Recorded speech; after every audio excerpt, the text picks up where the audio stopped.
कृपा मैया हमारा प असरा लगनी हम तहरा प हे छठी माँ सुनी हे छठी माँ। अरे टेंशन मत ली, करी कृपा मई हमारा प असरा लगनी हम तहरा प मैया कहिया देह पर वर्दी चढ़ी वर्दी चढ़ी वर्दी चढ़ी।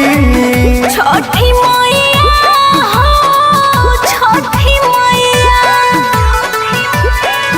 यारवा के हमार लगा दे नौकरी, यारवा के हमार लगा दे नौकरी, यारवा के हमार।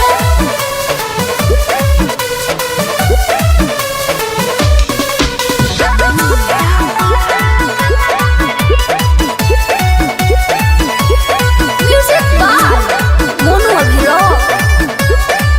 हर साल करब माई छठी के परबिया, दुनु बेरा देहब माई गहरे अरगिया।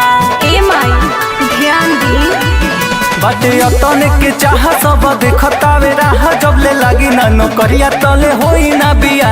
मैया कोसी भरवाई पूरा गांव घर खियाई, घाटी डीजे बजवाई साड़ी चननी चढ़ाई। मैया बेटवा के अपन दुख हरी दुख हरी दुख हरी।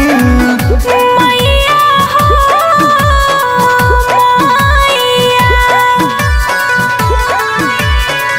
यारवा के हमार लगा दे नौकरी, यारवा के हमार लगा दे नौकरी, यारवा के हमार। बोला बोला छठी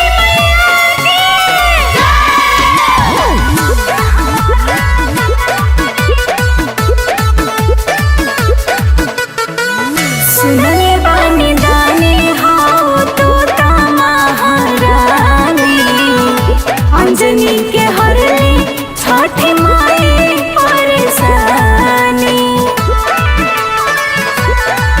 माई बढ़ल बेरोजगारी जब मिले ना सरकारी दूजे आई महामारी लोग भइले भिखारी। पूजन